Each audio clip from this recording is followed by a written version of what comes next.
Hello students, welcome to my YouTube channel. I am Rahul Tyagi. बेटा कल हमने क्या पढ़ा था सर? कल हमने पढ़ा था अकाउंटिंग अजम्पशंस। तो बेटा हमने उसके बाद क्या कहा था सर? आपने कहा था अकाउंटिंग अजम्पशंस के बाद हम पढ़ेंगे अकाउंटिंग प्रिंसिपल्स। ठीक है बेटा, कितने प्रिंसिपल्स होते हैं सर? आपने कल बताया था 11 प्रिंसिपल्स होते हैं। बेटा कितने हैं सर? 11 प्रिंसिपल्स हैं। तो बेटा सबसे पहले प्रिंसिपल की बात करते हैं, business entity, separate legal entity या फिर अकाउंटिंग एंटिटी। सर इसके सर तीन नाम है। हाँ बेटा हाँ, जैसे किसी बच्चे के नाम होते हैं बेटा, स्कूल का नाम हो गया बिजनेस एंटिटी, चाचा बुला रहे हैं उसे इस नाम से और बुआ बुला रही है इस नाम से, उसी तरीके से ना बेटा इसके भी तीन नाम है। ठीक है सर, हमारी समझ में आ गया। अब बेटा एक बात बताइए, सेपरेट लीगल एंटिटी लिखा हुआ है। सेपरेट क्या मतलब होता है बेटा? सेपरेट का सर, सेपरेट का मतलब होता है अलग। बेटा तो बस ये वही कहना चाह रहा है, अपने नाम से बता रहा है, ये सेपरेट लीगल एंटिटी। एंटिटी का मतलब क्या होता है सर? आपने बताया था वो सारी इकोनॉमिक यूनिट्स जो क्या कर रही है, प्रोडक्शन कर रही है, वो क्या कहलाती है? एंटिटी। तो बेटा इसका मतलब क्या होता है? ये सेपरेट है किससे? अपने मालिक से। इसका मतलब क्या है बेटा? Business is separate from its businessman. According to this principle business और बिजनेसमैन दोनों अलग हैं। बेटा ये बिजनेस है, ये तो क्या है बेटा? बिजनेस। ये तो है बिजनेस, ठीक है, और ये क्या है? बिजनेसमैन। बेटा ये दोनों ना अलग अलग हैं। ठीक है बेटा, आया समझ में? सर हमारी समझ में आ गया, बिजनेस और बिजनेसमैन दोनों अलग हैं। अब बेटा एक बात बताइए, जब ये दोनों अलग हैं तो जब बिजनेस ने इसमें पैसा लगाया, बेटा जब बिजनेसमैन बिजनेस में पैसा लगाता है उसे क्या कहते हैं सर? कैपिटल कहते हैं। तो बेटा जब इसने इसे पैसा उधार दिया, जो बिजनेस पैसा उधार लेता है बेटा उसे क्या कहते हैं सर? लायबिलिटी कहते हैं। बस तो बेटा ये कैपिटल क्या कहलाती है बिजनेस की? सर लायबिलिटी कहलाती है।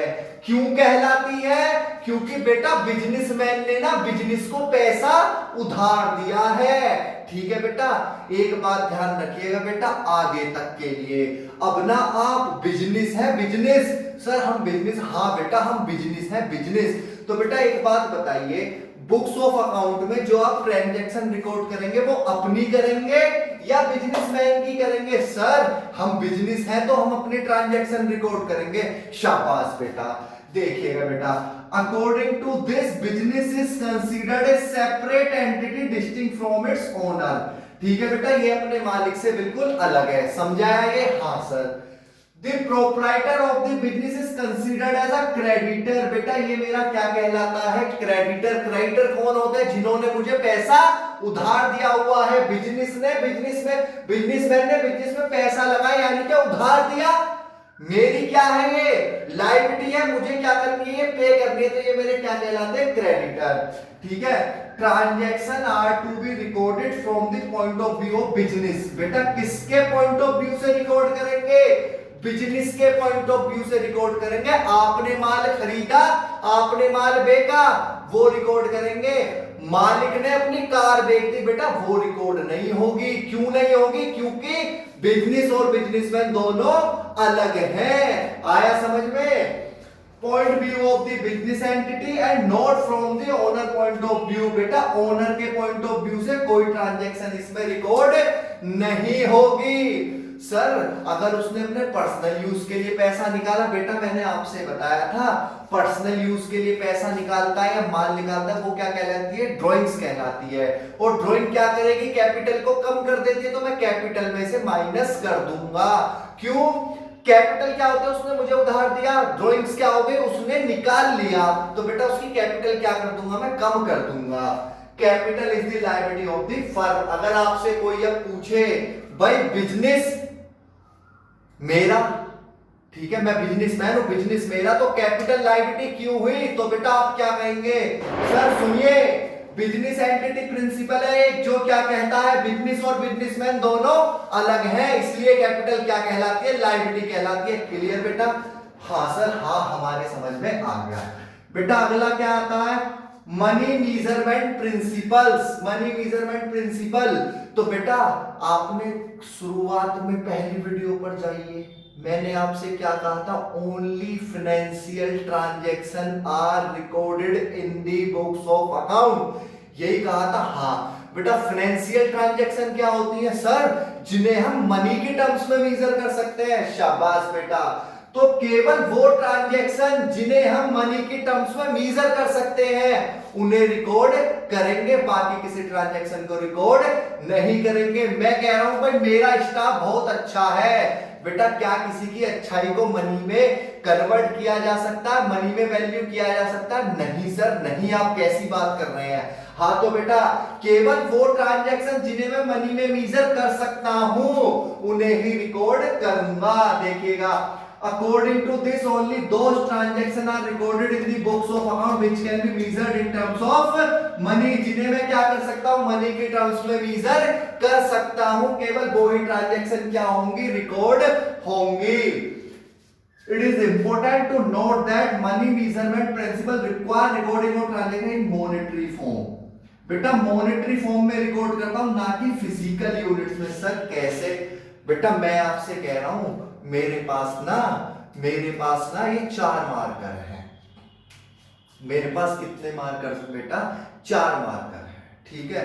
मैं इन्हें रिकॉर्ड नहीं करूंगा, ये क्या कहलाएगी, फिजिकल यूनिट। मैं क्या कह रहा हूं बेटा, ये 4 मार्कर ना 100 रुपीस के हैं, तो मैं मॉनेटरी वैल्यू मेजर करूंगा इनकी, ना कि फिजिकल वैल्यू। मैं 4 मार्कर नहीं दिखाऊंगा, मैं ये दिखाऊंगा मेरे पास 100 रुपए के मार्कर हैं, यानी कि मॉनेटरी फॉर्म में दिखाऊंगा, फिजिकल फॉर्म में नहीं दिखाऊंगा। आया बेटा समझ में? हाँ सर हमारी समझ में आ गया। बेटा 2 प्रिंसिपल मैंने बताए, बाकी चर्चा क्या करेंगे अब इसके बाद करेंगे। चलिए बेटा अब बात करते हैं थर्ड अकाउंटिंग प्रिंसिपल की। ठीक है बेटा, फर्स्ट की हम बात कर चुके हैं। फर्स्ट क्या था, सेपरेट लीगल एंटिटी। इसका मतलब क्या, बिजनेस और बिजनेसमैन दोनों अलग है। सेकंड क्या था, मनी मेजरमेंट। मनी मेजरमेंट में क्या था, मैं मनी को मैं क्या करूंगा, केवल मॉनेटरी ट्रांजैक्शन को रिकॉर्ड करूंगा, फिजिकल फॉर्म में नहीं करूंगा। बेटा थर्ड क्या, अकाउंटिंग पीरियड प्रिंसिपल। बेटा एक बात बताइए, आपने गोइंग कंसर्न असम्पशन पढ़ी? हाँ सर हाँ। बेटा क्या होती है सर, गोइंग कंसर्न असम्पशन होती है कि मेरा बिजनेस ना लंबे समय तक चलेगा। ठीक है बेटा, मेरा बिजनेस ना लंबे समय तक चलेगा, मुझे नियर फ्यूचर में उसे बेचने की, सेल करने की आवश्यकता नहीं पड़ेगी।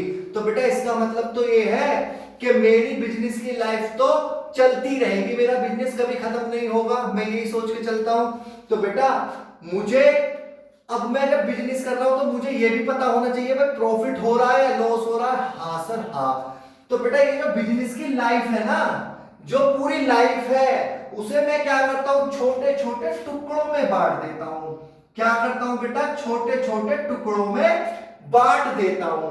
ठीक है, ताकि मुझे हर टुकड़े का क्या पता चल सके, प्रॉफिट या फिर लॉस मुझे पता चल सके। आया समझ में? बेटा बिजनेस की लाइफ क्या होती है, अनलिमिटेड होती है। तो मुझे प्रॉफिट या लॉस असरटेन करने के लिए उसकी पूरी लाइफ को मैं क्या कर दूंगा, छोटे छोटे टुकड़ों में डिस्ट्रीब्यूट कर दूंगा, ताकि मुझे उस टुकड़े का, उस पीरियड का प्रॉफिट या लॉस पता चल सके और मैं आगे के लिए अपनी प्लानिंग कर सकूं। ठीक है बेटा, उसी देखिए, according to this the life of an enterprise is broken into smaller periods so that its performance, ताकि उसकी परफॉर्मेंस को मेजर किया जा सके after the completion of period, उस पीरियड की कंप्लीशन में। बेटा which is also known as, इसी पीरियड को क्या कहा जाता है, अकाउंटिंग पीरियड कहा जाता है। जैसे ज्यादातर हमारे यहाँ पर क्या होता है, 1 अप्रैल टू 31 मार्च। ठीक है बेटा, ज्यादातर ये होता है, बाकी आपकी मर्जी होती है। बाकी बहुत सारी ऑर्गेनाइजेशन जो छोटी मोटी दुकानें होती है वो क्या करते हैं, भाई हम तो होली से होली बनाएंगे, दिवाली से दिवाली बनाएंगे, हम तो कैलेंडर ईयर लेंगे। ठीक है, कुल मिलाकर बात ये है बिजनेस की परफॉर्मेंस को मीजर करने के लिए उसकी पूरी लाइफ को क्या कर देता हूं मैं, छोटे छोटे छोटे छोटे टुकड़ों में बांट दूंगा, ताकि उस टुकड़े का, उस पीरियड का मुझे क्या पता चल सके बेटा, उसकी परफॉर्मेंस मीजर कर सकूं। उसे क्या कहा जाता है, अकाउंटिंग पीरियड प्रिंसिपल कहा जाता है। आया समझ में बेटा या नहीं? हाँ सर आ गया।